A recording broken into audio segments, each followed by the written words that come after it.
గుహ్యతరమయ విమృశ్యైత దశేషణ యథేచ్ఛసి తథాకురు. నేను చెప్పవలసింది చెప్పాను. నేను చెప్పానని చెప్పి నువ్వేం అర్థం చేయక్కలేదు. నువ్వు బాగా ఆలోచించి యథేచ్ఛసి తథాకురు, నీకేం నచ్చితే అది చెయ్యి అన్నాడు. మనకు నచ్చినట్టుగా మనం తప్పు చెయ్యం. ఎందుకంటే జనరల్గా మన జెనెటిక్గా తప్పు చేసి బతకాలనే భావన ఎవరికి ఉండదు.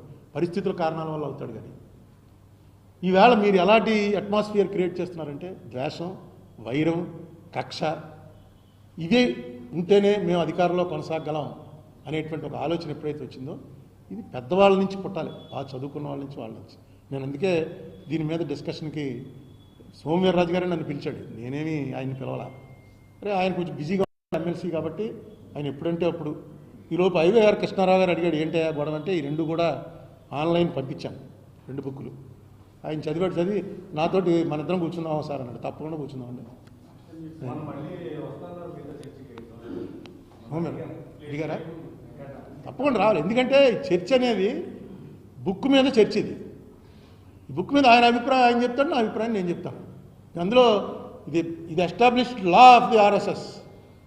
Law of the RSS is bunch of thoughts. అంతకు ముందు ఉన్నాయి బుక్కులు. ఓ బుక్లో అయితే జర్మనీలో యూదుల్ని హిట్లర్ ఏదైతే చేశాడో ఇక్కడ ముస్లింలు కూడా అదే చేయాలి అని రాశాడు. ఎవరు? ఇదే గోల్వాల్కర్ గారు. అయితే తర్వాత ఏమన్నారు వాళ్ళు, ఆ బుక్ నేను రాయలేదు, అది సావర్కర్ గారు రాసిందని నేను ట్రాన్స్లేట్ చేశాడు తప్ప ఆయన రాయలేదు అన్నారు. దాని జోలికి వెళ్ళాం మనం. నేను రాయలేదు అన్నాక మనం ఎందుకు వెళ్తాం? అలాగే ఇది క్రికెట్ ఆట తప్పు అన్నాడు, సినిమా వాళ్ళంతా తప్పు అన్నాడు, రావటం తప్పు అన్నాడు, ఆడవాళ్ళకి సమాన హక్కులేంటి ఈ గొడవ ఏంటి అది చాలా తప్పు అన్నాడు. హిందీయే మన రాజ్యభాష, దేశం అంతా హిందీ ఉండాలి. ఆ తర్వాత ఇంకో ముఖ్య విషయం, అసెంబ్లీలు వద్దన్నాడు ఆయన. ఒకటే దేశం అంతటిని పరిపాలించే ఒకే సభ, పార్లమెంట్ ఎక్కడుందో అది ఉండాలి. అదే మోడీ గారి ఐడియా, అదే మోడీ గారి ఐడియా, అక్కడ ఉండాలన్నాడు.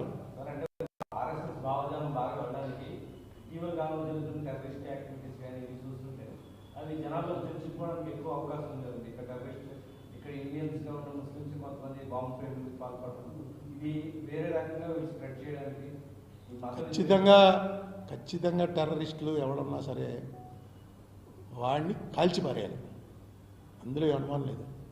టెర్రరిజం అనే ద్వారా చేద్దాం, వాడు కూడా చావటానికి సిద్ధపడే ఇందులోకి వస్తాడు. దీన్ని ఎప్పుడు అరికట్టగలం అంటే మనం అందులో రిక్రూట్మెంట్ అరికట్టాలి. రిక్రూట్మెంట్ అరికట్టాలంటే భయం రావాలి.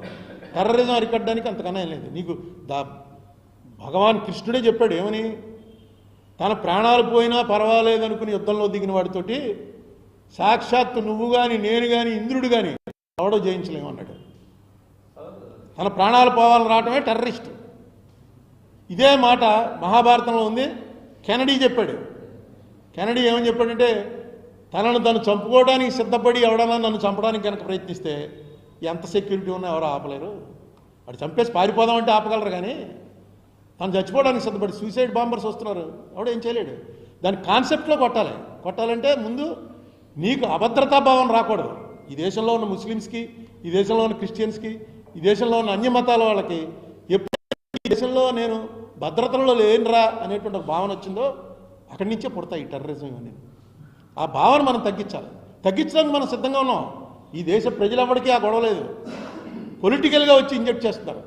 ఈ చేసే దాంట్లో ఎక్కువ మంది మేధావులు వెళ్ళిపోతున్నారు అందులోకి. అది కారణం అంటే నాకు తెలియట్లేదు, కానీ చాలా తప్పు చేస్తున్నారు. చరిత్ర ఒకసారి చూసుకోండి. ఈ దేశంలో కులాలు మెయిన్. ఇక్కడ కులాల మీద బేస్ అయినదే మన సమాజం. ఈ రోజున మతం మీద నువ్వు పెడుతున్నావు, రేపు కులం మీదకి వస్తుంది. భాష మీద జరిగింది, భాష మీద ఏ లెవెల్లో జరిగిందంటే మతం కూడా కాదు, భాషే ప్రధానం అని చెప్పి మనం ఏదో ముస్లిమ్స్ అంతా ఫెనటిక్స్ అది ఇది అనుకుంటాం. ఏం కాదు. బంగ్లాదేశ్ ఎందుకు విడిపోయింది? వాళ్ళు బెంగాలీ వాళ్ళు మేము ఈ పంజాబీ వాళ్ళ ఆధిపత్యం సహించలేము, అక్కడి నుంచి స్టార్ట్ అయింది. జై బంగ్లా, సోనార్ బంగ్లా అంతా ముస్లిమ్సే. సో